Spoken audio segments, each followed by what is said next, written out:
Les fêtes de fin d'année sont terminées.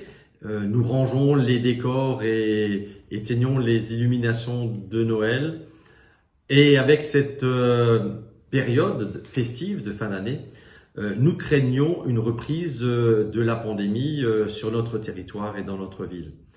Force est de constater que cette reprise est là et c'est pour cela que Madame la Préfète a décidé hier de démarrer les couvre-feux à 18 h à partir de demain dimanche.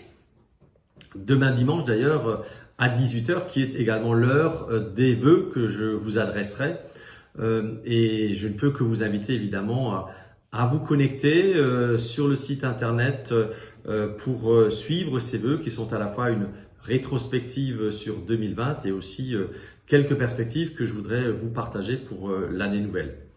Mais pour en revenir à cette pandémie, c'est vrai que nous travaillons aussi au-delà des gestes barrières qu'il faut absolument préserver.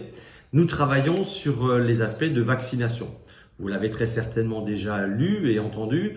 Cette vaccination a commencé sur notre territoire au niveau du centre hospitalier de Haguenau par la vaccination des personnes âgées, qu'elles soient au long séjour de l'hôpital ou à l'EHPAD au centre-ville. Nous avons également commencé à vacciner les soignants du centre hospitalier conformément à la stratégie définie au plan national.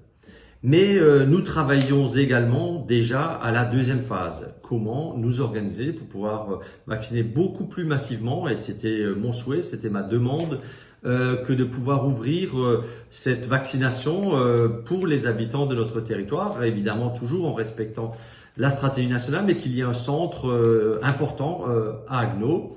Et nous travaillons en ce sens-là avec le directeur du centre hospitalier et toutes ses équipes, en penchant vers l'utilisation de l'ancienne IFSI, l'ancienne école d'infirmières, à côté justement du centre hospitalier. Nous devrions être en capacité de vous en dire plus dès cette semaine.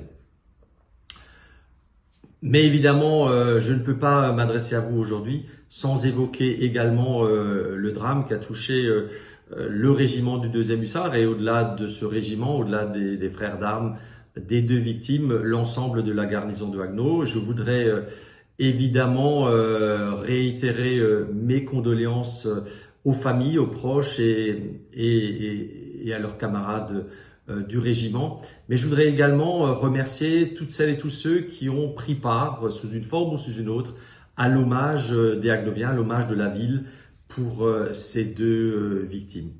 Voilà, je vous donne rendez-vous dès demain pour une cérémonie des vœux. Alors évidemment à distance, ce sera par les écrans interposés, mais je pense que c'est un moment important pour vous faire part de ce qui s'est passé et de ce qui va se passer prochainement. Je vous dis donc à très vite.